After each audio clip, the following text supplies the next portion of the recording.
Hello there. Hello there. Pessoal, hoje vamos falar de membrana plasmática. Acabou já as biomoléculas, processos ativos passivos. Vamos começar a ver a célula. Ei! E já vamos chegar com os dois pés na porta. Né? Vamos falar de membrana plasmática. Falar tudo sobre membrana. Não, tudo não, né? Porque é muita coisa, não vai dar tempo. Vai ficar um RPG de 100 horas falando só sobre membrana. Não. A gente vai ver então, né, alguns aspectos básicos da membrana plasmática, sua estrutura, as proteínas de membrana, transporte e as propriedades elétricas.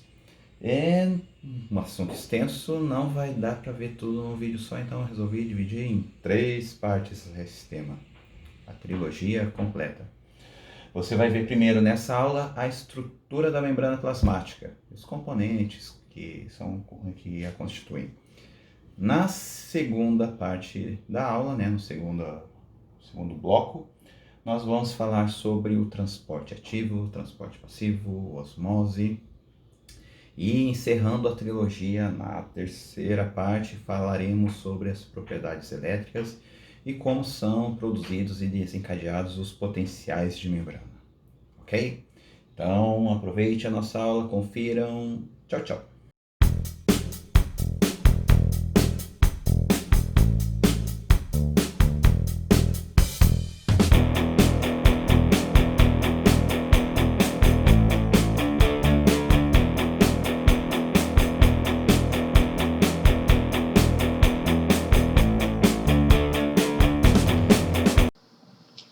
Bom dia, boa tarde, boa noite a todos. Mais uma vez estamos então na nossa aula de biologia celular.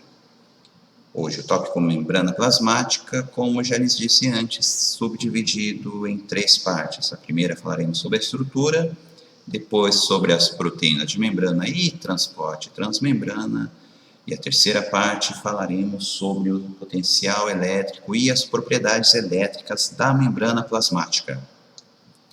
Nessa primeira imagem que a gente está vendo aqui, uma imagem linda, diga-se por passagem, a gente já pode ver que o modelo de membrana teorizado aqui é bem diferente daquele modelo que se apresenta na maioria dos livros de biologia, que mostra o modelo de Singer e Nicholson. Não que o modelo de Singer e Nicholson esteja errado, mas acontece que a membrana plasmática é muito mais dinâmica e apresenta muito mais características que conferem uma fluidez da membrana. Fluidez essa que, por sua vez, então, dará as propriedades da membrana plasmática. Portanto, nossa aula será subdividida nos seguintes tópicos. Falaremos sobre o panorama geral da membrana plasmática, seguindo sobre o conceito da permeabilidade seletiva, e depois falaremos da composição química dos fosfolipídios e terminaremos falando sobre aspectos da fluidez da membrana plasmática. Então vamos lá, começando então pelo panorama geral da membrana plasmática. Muito bem. Toda a membrana plasmática ela vai conferir a forma para a célula. Então, a gente vai ver dentro de uma das nossas aulas práticas um conceito chamado de especializações de membrana, que se trata nada mais nada menos do que uma membrana plasmática especializada a uma determinada função. Então, a membrana, além de envolver a célula, definindo o que é o limite intracelular e os limites extracelulares, mantendo, né, essas diferenças de concentrações, né, diferença entre o meio extra e intracelular, a membrana plasmática tem a capacidade também de conferir propriedades específicas para determinados tipos de célula. Como, por exemplo, nas hemácias, a gente tem a membrana plasmática junto com um arranjo do próprio citoesqueleto formando um disco bicôncavo, que permite uma fluidez muito mais rápida e muito mais dinâmica pelos vasos sanguíneos e capilares. Nós temos um outro tipo de especialização de membrana, formando epitélios ciliados, formando estruturas que podem conferir movimento para eliminar partículas nocivas àquele epitélio, ou então aumentando superfícies de epitélios absortivos. E nós temos um outro tipo de especialização de membrana, que na verdade é a própria célula que ela é especializada, que são as membranas de células nervosas, de neurônios, que vão formar especializações chamadas de axônios e árvores sinápticas, que são próprias, são específicas para a transmissão de um impulso elétrico ao longo da membrana plasmática, o que a gente vai ver bem em detalhe na aula de propriedades elétricas da membrana plasmática. Muito bem, as funções gerais, se a gente fosse assim, categorizar as funções gerais das membranas plasmáticas, né? A função primordial é aquela de separação do corpo celular e das organelas. Então, como se fosse uma casa, uma residência, a membrana plasmática funciona como paredes, separando ali, então, cômodos dentro da casa. Então, como se você tivesse o Golgi, o complexo de Golgi, o retículo endoplasmático, as vesículas, todas elas delimitadas por membranas plasmáticas, e o que vai conferir que cada uma ali tenha a sua propriedade, a sua característica interna, que vai ser diferente do citoplasma, por exemplo, ou então diferente ali do conteúdo lisossomal do conteúdo dentro de um peroxissomo, por exemplo. Outra função, também muito importante, já que a gente tem essa característica de isolamento das membranas, é o controle específico da entrada e de saída de substâncias pela membrana. Então, a membrana plasmática ela consegue, de acordo com as suas propriedades anfipáticas, controlar aquilo que entra e sai da célula. É claro que algumas coisas elas não têm tanto controle, né? Como, por exemplo, gases, eles conseguem atravessar a membrana plasmática. Agora, proteínas e moléculas maiores, como a glicose, ela vai precisar ali de um facilitador, como se fosse uma porta ali, fazendo aquela analogia a um cômodo. Além disso, a recepção de estímulos também, a membrana plasmática, ela pode conter carboidratos, ela pode ser glicosilada, o que vai permitir que ela receba estímulos externos, promovendo assim uma função de comunicação entre células e integrando ali as funções dentro de um organismo. Função antigênica também, uma função de defesa do organismo, então ela permite que haja o reconhecimento de patógenos e produzir defesas contra esses patógenos. A função enzimática, ela pode, dentro das suas proteínas de membrana, ela pode realizar funções, o que a gente vai ver muito bem na aula de sinalização celular. A compartimentalização celular, que eu já falei, que está muito relacionada com essa delimitação de corpo celular e organelas e controle de entrada e saída de substâncias. E muito importante para os tecidos de revestimento, a adesão intercelular para formar epitélios, assim como células com células e células com a matriz extracelular, que é aquele conteúdo que não é formado por células, e sim de substância fundamental amorfa, colágeno e a lâmina basal, entre outras substâncias. A comunicação celular, então, também relacionada ali à recepção de estímulos, então existe ali a célula, ela pode se comunicar com outras, através da membrana plasmática, e funções especializadas, como eu já mostrei no slide anterior. E você tem vários epitélios, vários tecidos, várias células, cada uma com sua função especializada. Por exemplo, como eu falei ali, um espermatozoide, a membrana plasmática do espermatozoide forma um flagelo que tem função especializada em locomoção, por exemplo. Aqui a gente tem um modelo básico da membrana plasmática formada ali pelos seus fosfolipídios, pelas proteínas de membrana. Vejam que alguns fosfolipídios ali têm cor diferente. Algumas proteínas, elas têm ali alguns arranjos que elas podem ser proteínas canais, outras podem ser proteínas transmembrana. Aqui a gente está vendo uma proteína canal. Algumas classes de fosfolipídios e moléculas de colesterol, algumas proteínas transmembrana. Então a gente vai explorar um pouquinho dessa grande variedade de proteínas e de funções dessa membrana plasmática ao longo de todo esse nosso tema. Então, esteja preparado. Vamos lá, então, o panorama geral que a gente tem aqui, aquele modelo do Singer e Nicholson, mostra a membrana plasmática com seus fosfolipídios e proteínas de membrana. Se vocês bem lembram da nossa primeira aula de biomoléculas, eu falei para vocês que o fosfolipídio era uma molécula anfipática. Então, ele tinha propriedades onde a sua cabeça era hidrofílica, que tinha afinidade pela água, e as suas caudas elas eram hidrofóbicas.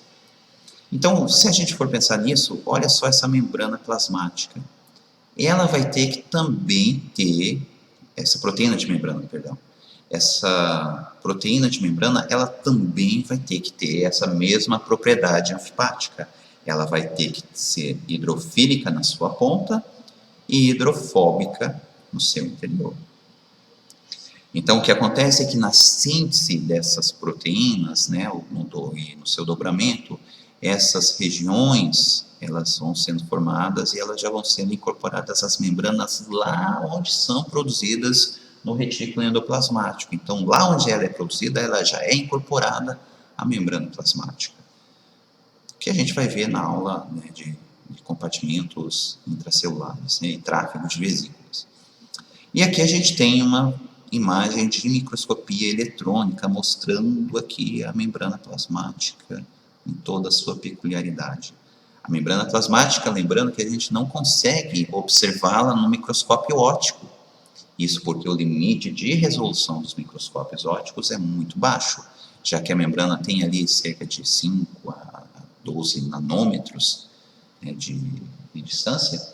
Então, isso não é discernível nos microscópios, você apenas vê ali o limite celular. Bom, então falaremos agora um pouquinho da permeabilidade seletiva.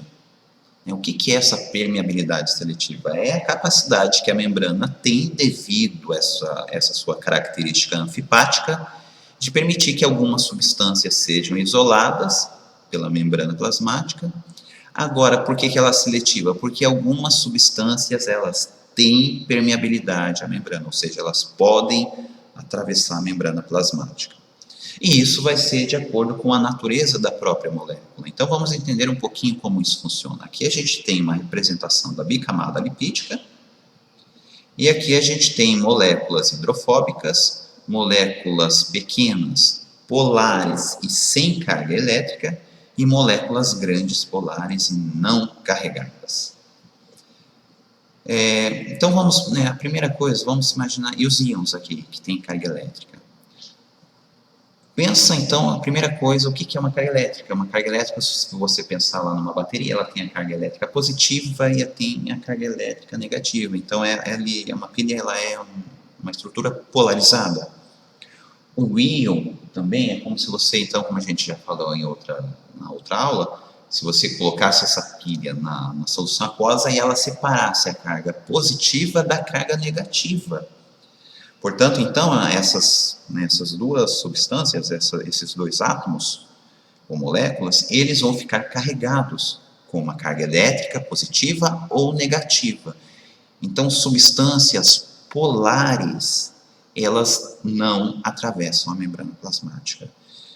Eu não vou dizer que não atravessam todo, né, 100%, porque ela pode atravessar. Né? Lembra que tudo na biologia e na natureza existe sempre alguma exceção. Dependendo de alguns fatores, da fluidez da membrana, do espaço ali das saturações da membrana, da temperatura, esses íons eles podem atravessar. Mas eu digo para vocês seguramente que é com uma velocidade muito baixa. Então os íons eles não conseguem atravessar a membrana plasmática. É como se você tivesse ali uma parede de tijolos, né, dentro daquele compartimento, e você jogasse ali um feixe de luz. O feixe de luz não vai atravessar a parede, de jeito algum. Agora, se você tem moléculas maiores, também não carregadas, e que sejam polares, como moléculas de glicose, como moléculas de sacarose, como aminoácidos, eles também não atravessam a membrana plasmática. Só que aqui a gente já vê aqui uma linha pontilhada, né, falando ali o quê? Que existe uma permeabilidade um pouquinho baixa. Então, imagina que se você tivesse ali essas moléculas aqui, que são moléculas grandes, imagina fazendo aquela comparação lá com a parede, se fosse ali um tiro com uma bala de canhão, né, que você dá na parede. Ela pode não atravessar, mas se você chocar ela com muita força, ela vai furar a parede, ela consegue atravessar. Né? Não sei se ficou boa essa analogia, mas é mais ou menos isso que poderia ocorrer. Então, moléculas grandes, polares, sem carga elétrica, elas não atravessam de uma maneira geral, mas em algumas circunstâncias elas podem ter uma permeabilidade baixa, por isso que está representado aqui por um pontilhado. Moléculas pequenas, polares e não carregadas, como água, ureia, glicerol, elas não atravessam a membrana plasmática, mas elas têm uma permeabilidade baixa, que vai depender muito dos gradientes de concentração. Opa, a gente já vai falar de gradiente de concentração na próxima aula, mas digamos que quando existe uma tendência a maior, existe muita concentração, está saturado esse meio aqui de água, então a água tende a atravessar essa membrana, que é um processo que a gente chama de osmose, que a gente vai ver na outra aula. Então essas moléculas, elas tendem a atravessar. Imagina, né, naquele meu exemplo de um cômodo, né, de alvenaria, você tem um vazamento de água dentro daquele cômodo. Depois de um tempo, você vai ter uma infiltração no andar de baixo, vai começar ali a pingar, a gotejar água. É a água que atravessou ali, então ela não atravessa de uma maneira facilitada pela membrana, ela pode até ter uma aquaporina, que é uma proteína que vai facilitar, mas ela atravessa ali com certa dificuldade essa membrana. E é claro, se a membrana tiver mais fluida, se ela tiver com características que aumentem essa passagem, a água vai atravessar com mais facilidade a membrana plasmática. E por último, a gente tem moléculas hidrofóbicas, moléculas que não sofrem pontes de hidrogênio, como oxigênio, CO2, nitrogênio e hormônios esteroides. Essas moléculas, por conta da sua natureza hidrofóbica, elas têm trânsito livre pela membrana plasmática. Fazendo novamente aquela analogia com um cômodo de alvenaria, seria como se você jogasse ali e disparasse um raio-x pela parede. O raio-x ele é uma partícula tão característica que ela atravessa a parede de alvenaria sem nenhum problema. Ok? Bom, dito isso, espero que todos tenham entendido, né, esse conceito. A gente vai usar muito esse conceito de permeabilidade seletiva, principalmente na próxima aula, para entender como funcionam, né, os gradientes de concentração e os transportes ativo e passivo. Vamos adiante, então, falando agora o que acontece com essas moléculas hidrofóbicas que elas não fazem essas pontes de hidrogênio. A gente tem ali duas moléculas, né, a molécula de água e acetona, e uma molécula hidrofóbica, que é o 2-metilpropano, junto com a água. Então, para a gente entender essas substâncias, né, o que acontece com esses grupamentos polares, né, eles não têm a capacidade, então, de realizar interações com as moléculas de água, seja interações de hidrogênio ou Van der Waals. Então, elas vão ficar isoladas. Então, enquanto essa molécula, né, que está aqui polarizada, vejam que eu não estou falando de uma molécula carregada, é diferente, são dois conceitos diferentes. Uma molécula polarizada significa que é uma molécula que já adquiriu essa estabilidade aqui atômica. Então, ela não tem carga elétrica para fazer a interação, aquela interação fraca com os átomos de hidrogênio ou com os átomos de oxigênio. Então, ela não consegue fazer essa mistura. Então, a gente viu aqui que a acetona, ele é um componente que ele tem essa facilidade, né, por conta dessas suas cargas elétricas. Vejam que a própria distinção aqui colorida da imagem mostra a nuvem eletrônica desses dois átomos, né, esse aqui que está carregado positivamente e esse que está carregado negativamente.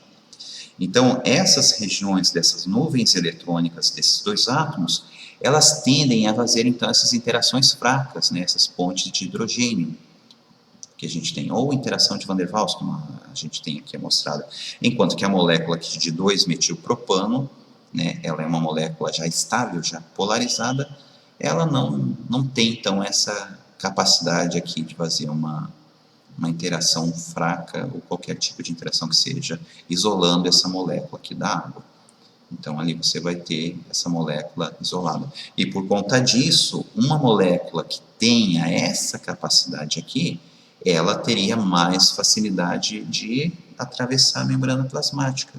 Uma vez, então, que ela está desprendida desses átomos.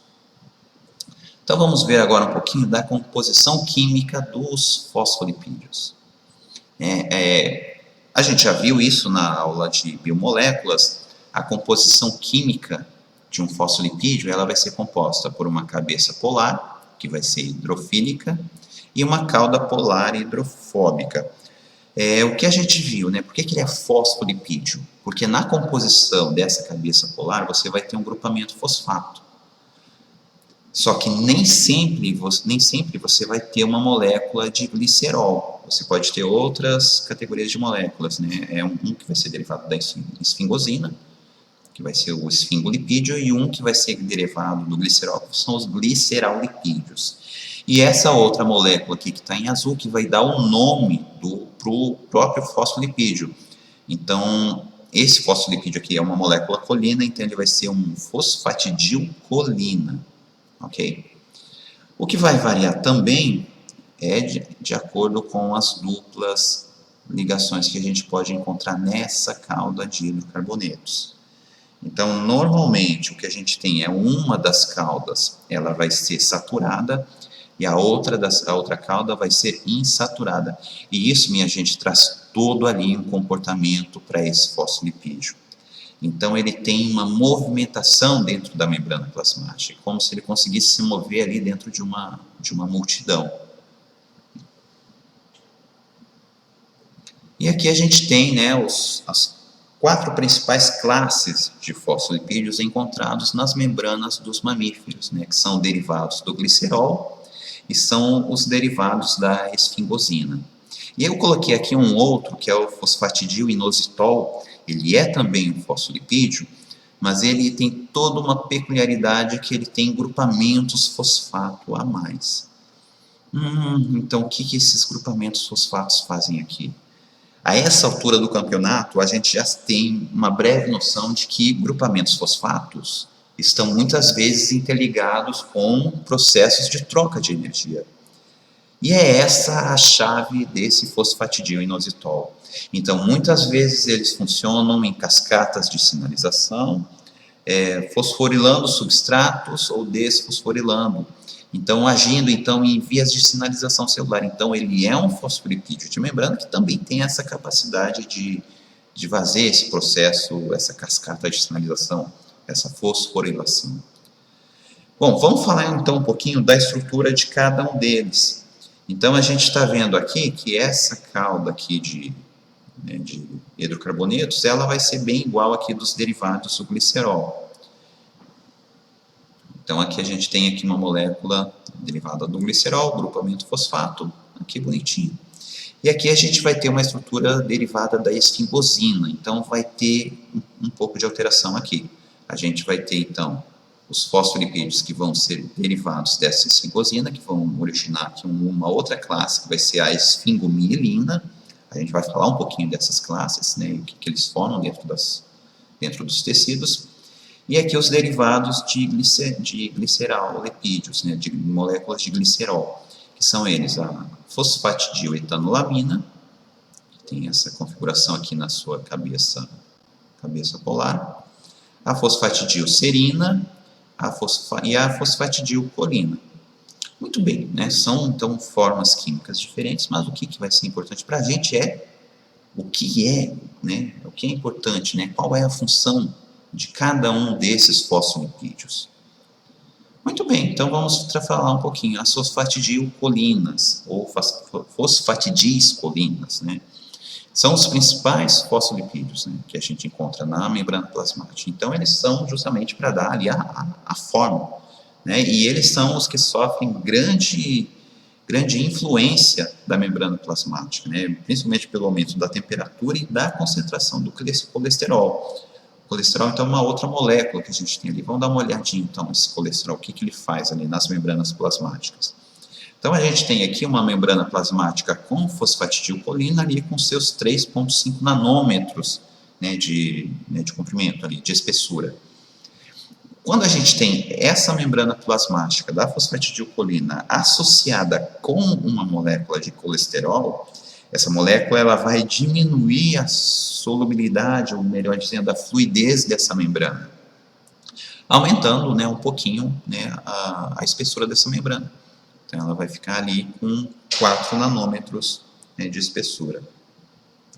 Entretanto, né, se você for pegar outros fosfolipídios, como ali a esfingomielina, ela que já tem ali uma espessura de 4,6 a 5,6 nanômetros, a molécula de colesterol não tem nenhuma ação sobre ela. Então, essa fosfatidilcolina, mostrando mais uma vez, ela que vai sofrer forte influência pelo colesterol e também por ações de temperatura, por exemplo. E isso a gente vai ver que essa interação com o colesterol, a gente vai ver no final da aula que ela vai formar uma estrutura chamada de balsas lipídicas, né, que é uma coisa bem interessante que a gente vai ver lá no finalzinho da aula.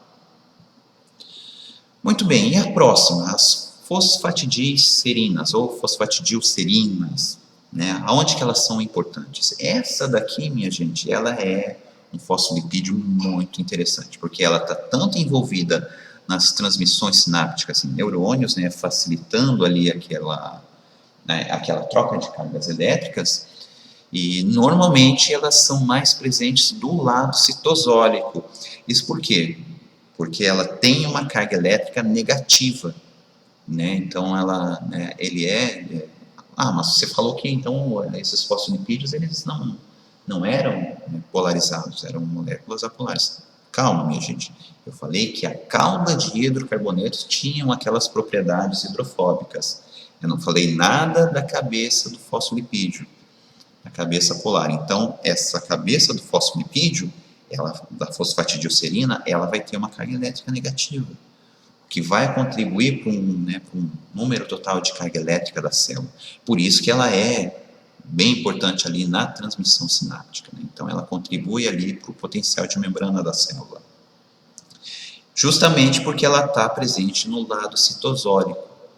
Existe uma proteína, né, uma enzima, chamada translocase de aminofosfolipídio, ATPase, que ela vai fazer toda vez que a célula tem um processo onde essa fosfatidilserina precisa passar do meio intracelular para o meio extracelular, essa translocase manda ela para o meio, né, voltada para a face extracelular. E quando que vai acontecer isso? Quando a célula passa por um processo de morte celular chamado apoptose. Então, essa fosfatidilserina, ela sofre o que a gente chama de um flip-flop, que é uma troca. Ela sai da membrana, da membrana que está voltada para o meio citosólico e passa para a parte da membrana que está voltada para o meio extracelular. E ela vai, então, funcionar ali como uma espécie de um sinalizador químico, né? Um sinalizador marcando a célula para entrar em apoptose. Então, vamos dar uma olhadinha nisso, como que funciona. Isso aqui foi tirado de um artigo científico, está aqui, que é a dinâmica da membrana durante a apoptose. Isso aqui já é assunto, né, lá para a nossa última aula, mas o que acontece? Né? Existem dois tipos de mecanismos que fazem com que a célula sofra uma morte celular. Um mecanismo intrínseco, que é dentro da célula, então se ela para de funcionar adequadamente, ou uma via externa que fala, uma sinalização externa que fala para a célula, você tem que morrer. Então, isso vai ativar uma série de proteínas dentro da membrana plasmática e uma das funções, né, uma das proteínas ativadas, que são essas proteínas chamadas de caspases, elas fazem com que a fosfatidilserina, que está aqui marcada na membrana plasmática, como a gente está vendo aqui predominantemente na face citoplasmática, durante, né, a ativação dessa cascata de caspases, essas proteínas elas ativam aquela translocase ATPásica.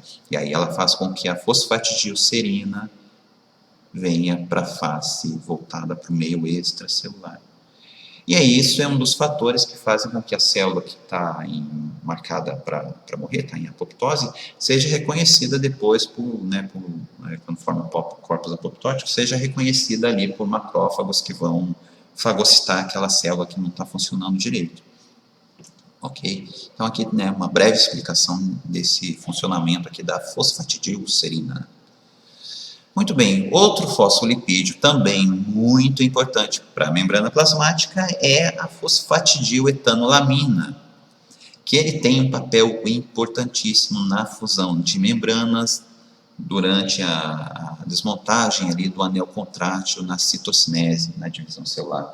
Então, isso, se vocês lembram lá das fases da divisão celular, né, metáfase, prófase, metáfase, anáfase e telófase, né, aquela, né, decoreba lá da biologia, prometa Ana não telefonar, a gente tem ali no final da telófase uma etapa chamada citocinese, que é a formação de um anel contrátil que vai estrangulando as duas células, e quando ela se rompe, as membranas se fundem naturalmente.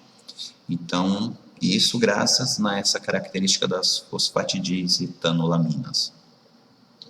Também ele funciona como um precursor, como substrato doador em algumas vias biológicas, né? Então, talvez vocês vão ver isso um pouquinho na bioquímica, mas ela também funciona como um substrato enzimático. E aqui o que a gente vai ver um pouquinho é como que essa fosfatidiletanolamina regula a curvatura das membranas plasmáticas. Então vamos dar uma olhadinha nisso. A gente tem aqui a fosfatidilcolina, ali abreviada em PC, e a fosfatidiletanolamina. Já aqui nessa figura, né, pela configuração ali que ele mostrou tridimensionalmente, uma tem um formato cônico e o outro tem um formato cilíndrico, a gente vê ali que esse formato cônico aqui, formado pela fosfatidiletanolamina, que é proveniente ali de um aumento ali das insaturações das caudas de hidrocarbonetos, a gente vê como que isso depois é organizado numa curvatura de membrana. Então, aqui a gente tem um exemplo de membrana plasmática. Imagina quando uma célula, por exemplo, um macrófago, está formando aqui um pseudópodo, né, ou um filopódio, ou uma estrutura que está fazendo uma protusão da membrana plasmática. Se a membrana plasmática fosse composta apenas de fosfatidilcolinas, né, o eixo de tensão aqui seria muito maior. Entretanto, como a gente tem aqui essa fosfatidiletanolamina, que tem esse arranjo concêntrico aqui, que forma, né, uma curvatura sem aumentar a força de tensão nesse ponto, então a gente tem uma migração das fosfatidilcetanolaminas para cá, diminuindo as tensões da membrana plasmática. Então ela consegue ter uma maleabilidade muito grande, sem se romper. Se fosse só fosfatidilcolina, né, a membrana não ia aguentar ali, ela ia sofrer uma ruptura. E aqui, finalmente, a gente tem os fosfatidis inositois, né, que estão presentes em pequenas quantidades nas membranas de células animais, né, então é muito menor do que a gente for comparar com a fosfatidilcolina, e eles vão sofrer ali funções cruciais ali para as vias de sinalização e tráfego de vesículas ou tráfego de organelas. Então vamos dar uma olhadinha aqui, como que isso vai funcionar. Então aqui a gente tem uma representação aqui do fosfatidininositol, e esses fosfatidis inositois, né, você está vendo aqui uma abreviação 4,5, que é onde eles vão receber suas fosforilações. Então nesse caso aqui seria 4,5, seria no carbono 4 ou no carbono 5 desse anel cíclico. Então, esse aqui seria um fosfatidininositol 3,4. E aí, olha só o que acontece. Eles conseguem funcionar como sítios de ligação para algumas enzimas, né? Então, eles vão fazer ali toda uma série de reações. Então, ele tem uma versatilidade muito grande, de acordo com a fosforilação em determinado, né, carbono aqui desse seu anel cíclico. E aí, cada um vai desempenhar ali uma função específica na membrana plasmática. Por exemplo, aqui esse fosfatidininositol 3,4, né, que vai servir como um sítio aqui de ligação para essa proteína.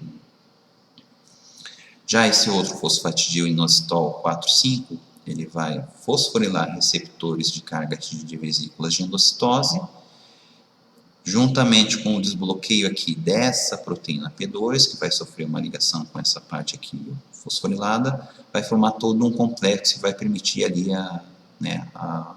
o transporte de uma proteína durante um processo de endocitose. Endocitose que é um processo ali parecido com a fagocitose, que é a entrada de substâncias de grande massa molecular para dentro da célula. Ficou confuso? Não se preocupe que a gente vai falar disso mais nas próximas aulas. Mas aqui só para a gente evidenciar um pouquinho o papel desse fosfinositidil, desse fosfatidil-inositol, como ele confere ali grandes funções para a membrana plasmática. Bom, e os outros que a gente vai ver ali, que são a esfingosina e a esfingomielina. Eu não trouxe aqui nenhum modelo mais assim, didático, mas aqui a gente vai só falar um pouquinho. A esfingosina, ela tem um papel no sistema imunológico, gerando ali um processo relacionado com inflamações nos tecidos, o que vai causar ali a migração de células de defesa chamadas de neutrófilo.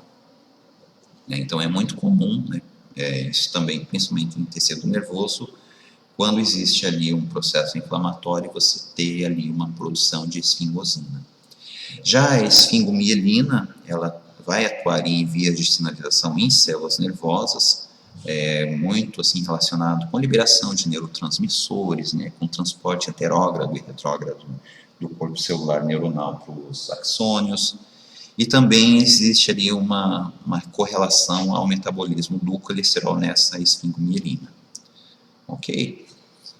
Muito bem, então a gente vai ver agora, sem entrar tanto assim na parte da bioquímica, a gente vai ver como que é a composição química desses fosfolipídios. Então a gente tem os glicerofosfolipídios, ou gliceralfosfolipídios, que são derivados ali de diacilgliceróis ligados por uma molécula de fosfato. Então a gente tem aqui o ácido graxo, a molécula de glicerol, o grupamento fosfato, e aqui o grupo polar que vai ser o substituinte.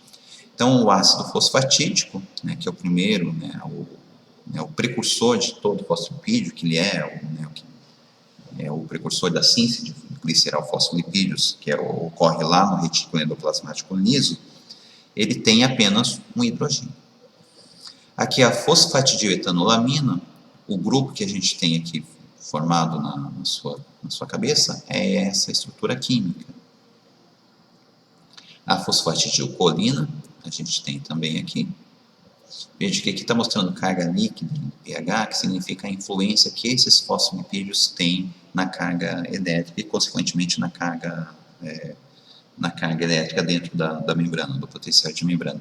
E a fosfatidilcerina, que tem esse arranjo aqui, e ela tem essa carga elétrica que está aqui. Então, a carga, a somatória de cargas de toda essa estrutura aqui, ela tem uma carga residual negativa.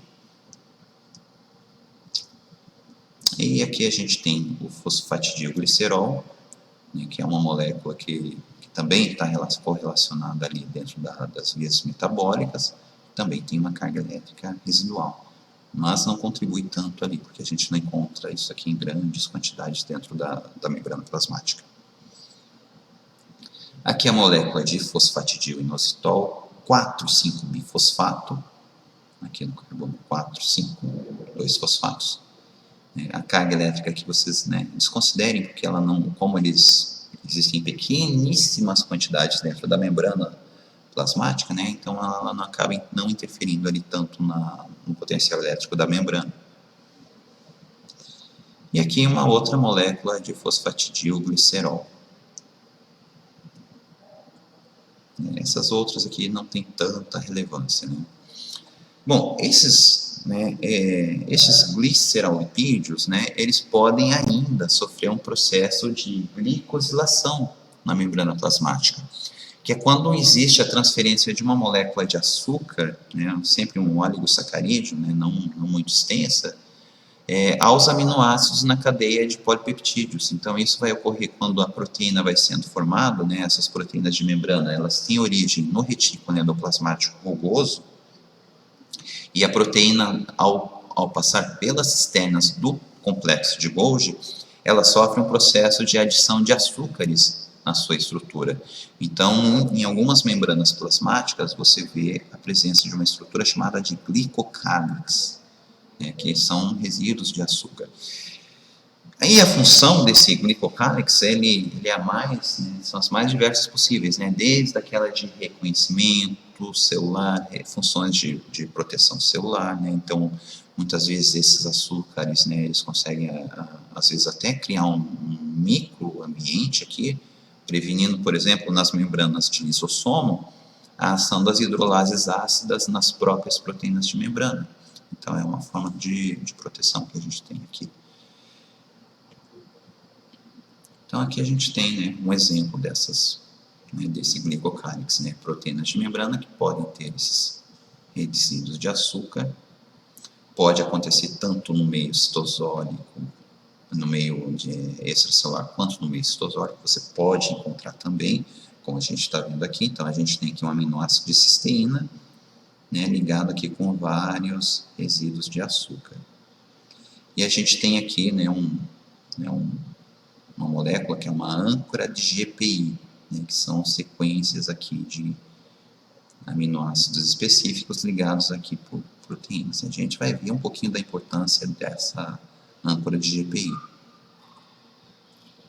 Então, essa âncora de GPI, que é chamada de âncora lipídica, né, que é uma fosfolipase.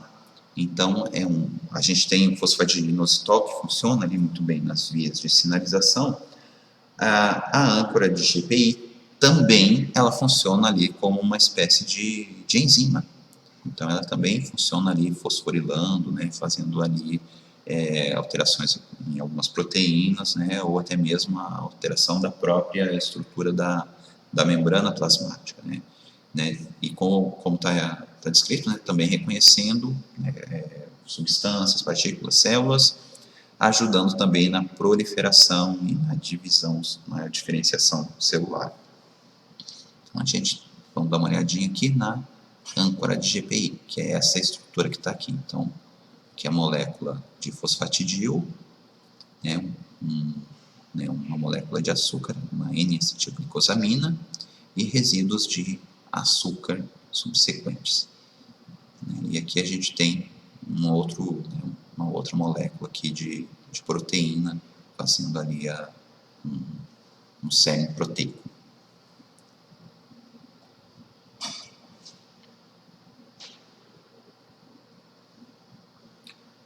Bom, e essa glicosilação na membrana plasmática ela é muito interessante, por quê? Porque, no caso dos humanos, né, ela é responsável pela determinação de grupos sanguíneos, né? Então, a gente tem aqui o carboidrato presente, né, em cada um desses antígenos, ele vai dizer o que é o grupo sanguíneo. Então, a gente tem, por exemplo, né, o grupo, né, o que tem a ceramida, é uma molécula de ceramida, né, ligada ali ao ácido graxo, né. A ceramida é um derivado ali do esfingolipídio. A gente tem o antígeno O, que na verdade é o antígeno 0, onde a gente não tem presente, né, nenhum dos carboidratos. E a gente tem o antígeno A, que é esse glicoesfingolipídio, que ele vai ter um N-acetilgalactosamina, que é esse carboidrato que vai estar aqui. Já o antígeno B vai ser, né, um esfingolipídio que vai ter uma galactose. E a pessoa que tem o AB, como que vai ser? São pessoas que têm na composição da membrana plasmática tanto esse tipo de glicoesfingolipídio quanto esse. Então é bem comum. As funções, né, de cada um, né, é uma variação, né, genética que a gente encontra dentro dos organismos, né, não tem nenhuma função mais específica, né. E aqui a gente tem as estruturas dos esfingolipídios. Lembra que eu falei então que esses esfingolipídios, né, eles sempre eram derivados da esfingosina? Sim, então a gente tem a esfingosina como uma molécula ali que vai ser padrão para todos eles.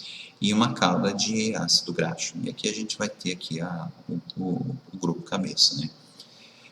Geralmente, né, essa estrutura ela pode ser saturada ou insaturada, como a gente vai ver aqui.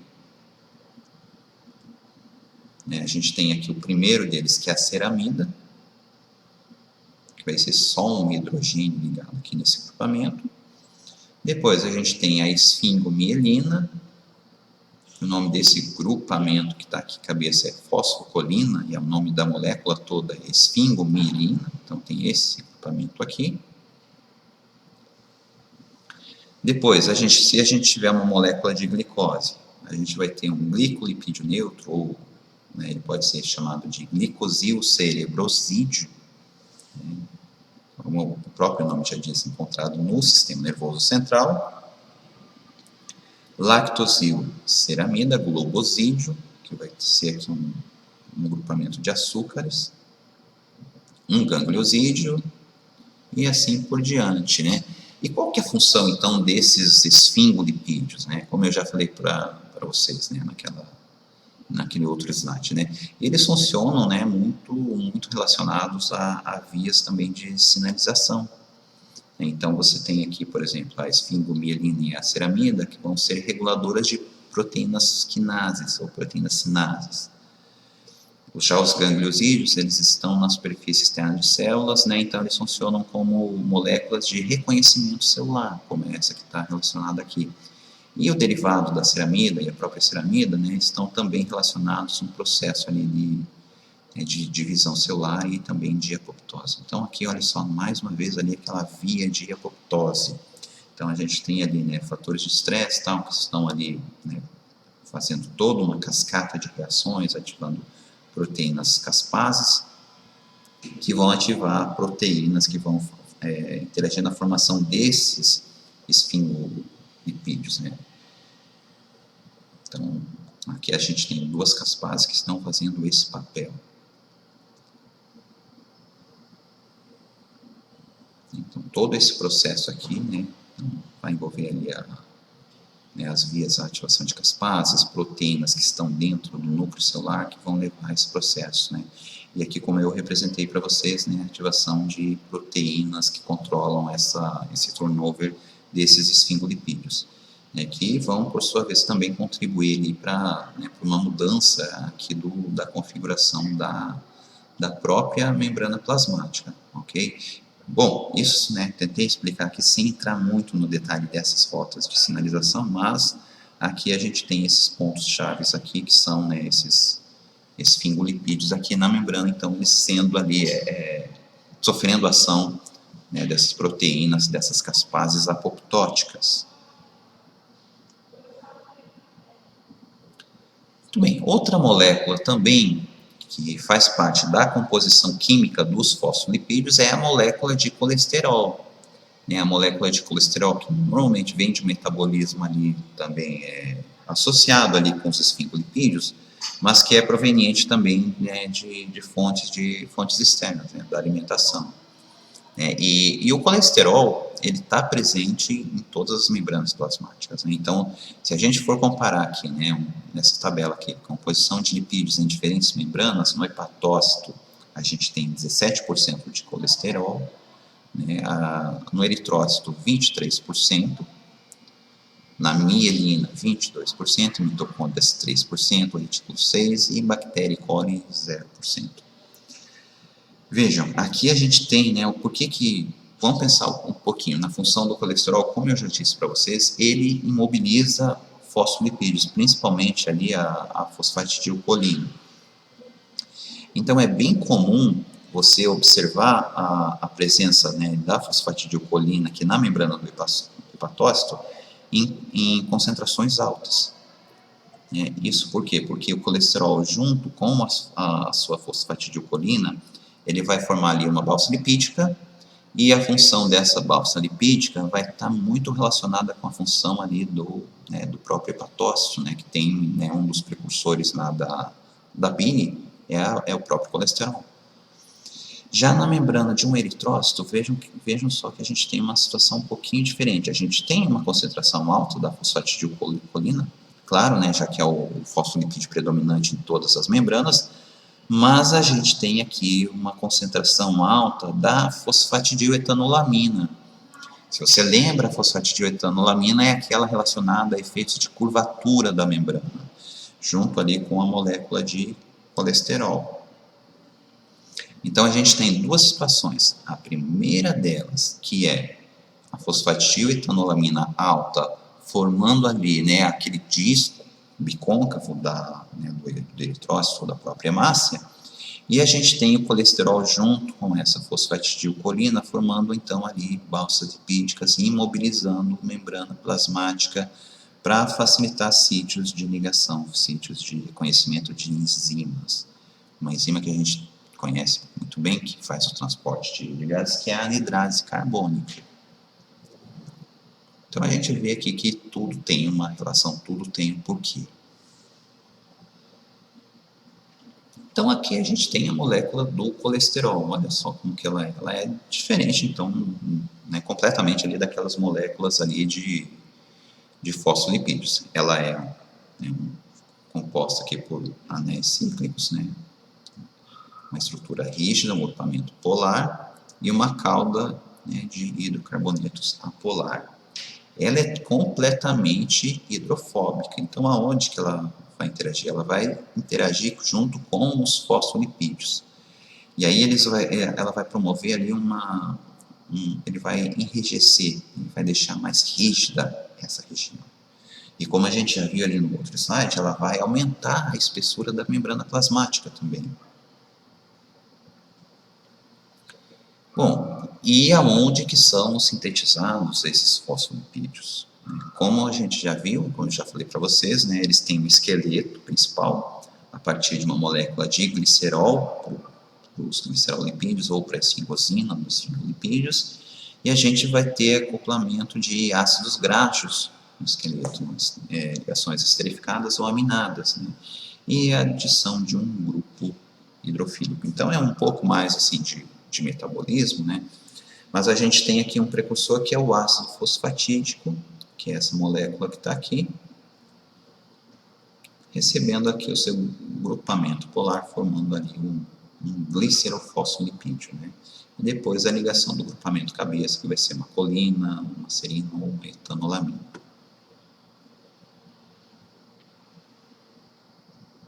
E aqui a gente tem a fluidez da membrana plasmática.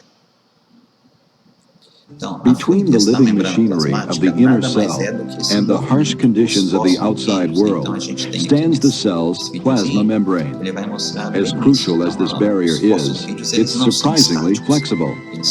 Push it and watch it move. Poke hard enough and it might break and begin to regroup. The lipid molecules of the membrane naturally assemble in a double layer because their tails repel water as their heads attract it. Throw in some cholesterol and a few carbohydrates, and you have the basic structure of a plasma membrane. Within these lipid molecules, we also find different proteins, which do various things for the cell. For instance, they receive signals from the world outside, or they transport nutrients and waste. So nature composes the membrane with a combination or mosaic of different lipids, carbohydrates, and proteins. And these molecules are not stationary. They constantly move within the structure, fluidly changing their positions. Se eu quisesse isolar grupamento dessas proteínas, eu precisaria ter ali uma região de fosfolipídios com moléculas de colesterol. A supple membrane, just 2 molecules thick. As balsas lipídicas. E também falando aqui, a gente tem ali as proteínas, né, que vão fazer também podem também favorecer essa distribuição dos fosfolipídios. Então a gente já conhece ali as flipases, que são proteínas ATPásicas que jogam fosfolipídios de um meio ou para o outro, né? Então elas normalmente jogam, né, do meio externo para o meio interno. Nós temos as flopases, que vão flopar as proteínas para o meio interno, e a gente tem as scrambases, né, ou scramblases, né, que vão fazer um scramble, né, uma mistura de fosfolipídios, né? Então jogam eles, né, para diferentes regiões da célula. Então estão aqui, né, essas proteínas, como a gente já viu. Normalmente, né, quando a gente tem também associações com, né, moléculas de açúcar, né? Então, se você quiser jogar moléculas de açúcar do meio interno para o meio externo, você vai ter aqui essa ação dessa flopase. Ou então você vai ter essa esframbase, que aí vejam que ela não vai utilizar um mecanismo de ATP, né, de ATP ásico, né, e sim um movimento de cálcio que ela vai fazer essa distribuição. Normalmente para você ali vai ser uma distribuição lateral desses fosfolipídios, né? E aí para cada situação você vai ter ali um fosfolipídio específico. Bom, a fluidez da membrana, né, ela é um arranjo, como vocês já viram, né, que ela ocorre naturalmente, né? Isso por conta ali da força existente. Né? A força que eu digo é aquela força, aquela energia cinética que faz esse arranjo dessas moléculas. E aqui a gente tem, né, uma molécula de lipídio, se a gente tivesse ela com... Isso aqui é uma hipótese, né? Se ela tivesse aqui com uma cauda de hidrocarboneto, em solução aquosa, ela formaria essa estrutura chamada de micela. Como a gente tem, né, o fosfolipídio com duas caudas de hidrocarbonetos, né, a tendência natural dessa organização é formando ali uma bicamada lipídica. E a bicamada lipídica, por sua vez, ela vai adquirir ali uma forma esférica, né, por conta ali da natureza da própria molécula. Deixa eu voltar só um pouquinho aqui. Então, a bicamada lipídica, vamos voltar aqui, 3, 2, 1. A bicamada lipídica, ela vai adquirir a forma esférica, né, tanto em micelas quanto em bicamada, por conta da estabilidade que confere a forma esférica. Então, um exemplo, né, quando você faz uma bolha de sabão, a bolha de sabão ela adquire a forma esférica porque é a forma mais natural possível. Da mesma forma que na formação do universo, né, os planetas eles têm a forma esférica por conta de uma estabilidade da própria estrutura. Bom, e o que pode, né, influenciar diretamente nessa fluidez da membrana? O número de saturações a gente já viu que ele influencia. Então, a gente tem dois estados de membrana. Um estado que ele pode ser chamado de mais viscoso e um estado que ele pode ser chamado de mais fluido. Então, quando a membrana plasmática tiver mais insaturações, ela vai ficar com mais, né, uma área de contato um pouco menor, como a gente está vendo aqui. Portanto, ela vai ficar mais fluida. E aí é nesse momento que eu falei para vocês lá atrás que algumas moléculas que elas não sofrem tanta permeabilidade, não são tão permeáveis, elas conseguem atravessar com maior facilidade. Então, alguns íons, né, até alguns aminoácidos, eles podem atravessar, mas com uma frequência muito baixa, desde que a gente tenha condições de permeabilidade para essas moléculas. E já quando a molécula de fosfolipídio ela já está com a sua cauda de hidrocarboneto saturada, ela vai adquirir então esse aspecto mais viscoso. Então, né, a permeabilidade vai se tornar mais reduzida. Outro fator também que vai influenciar na fluidez da membrana plasmática é o aumento da temperatura. Então, o aumento da temperatura pelo calor, ele vai aumentar aquele estado vibratório das moléculas, deixando, né, passando de uma consistência mais viscosa para uma consistência mais fluida. Isso é um dos motivos também que a gente tem que tomar cuidado quando uma pessoa está com febre. Porque ali, uma pessoa com febre, você aumentando a temperatura, você está aumentando ali a permeabilidade da membrana plasmática, que pode comprometer ali o funcionamento do organismo, né, de alguns sistemas. Aqui a gente já viu, né, a fluidez da membrana, ela vai ter um efeito, né, na curvatura, então a presença, né, de um determinado tipo de fosfolipídio como a fosfatidiletoanolamina, ela pode facilitar ali a formação de protusões de membrana plasmática. E isso a gente vê muito bem aqui nesse vídeo, né? Então, nesse trabalho aqui, eles fizeram uma pinça laser, e aí com essa pinça eles pincelaram um pedacinho da membrana plasmática e ficaram puxando. E aí vocês observem que, mesmo puxando, olha a pinça laser aqui, mesmo puxando regiões da membrana plasmática, ela não se rompe.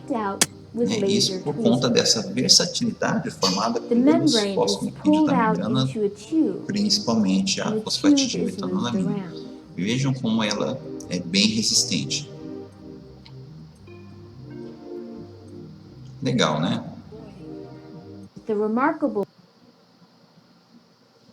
E aqui, né, o efeito do colesterol na composição química, ou melhor, na espessura das membranas plasmáticas. Como a gente já viu aqui, a membrana plasmática, ela tem um aumento ali na sua espessura quando a gente tem uma cadeia de carbonos, né, saturados. Quanto maior a saturação, maior aqui a espessura da membrana plasmática.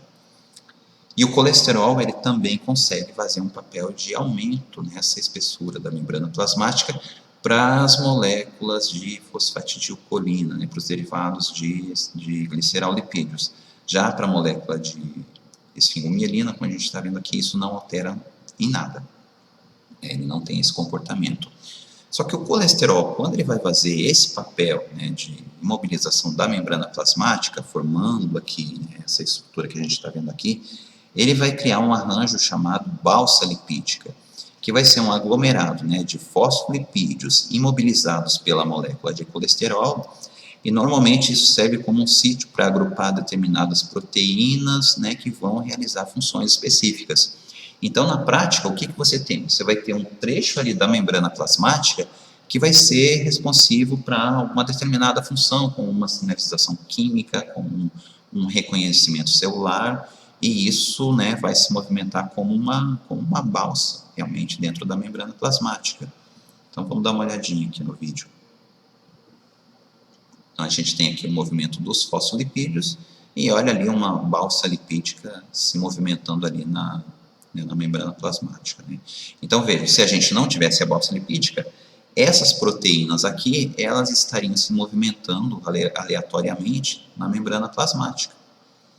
Como a gente tem a balsa lipídica, essas proteínas elas estão juntas, é muito provável que dentro de uma via de sinalização elas trabalhem em conjunto, então se elas estivessem livres, a resposta ia demorar mais, então ela acaba sendo um fator que vai favorecer o contato, essa sinalização, essa reação química enzimática que vai ocorrer aqui, já que as proteínas estão próximas. E era isso, minha gente, né?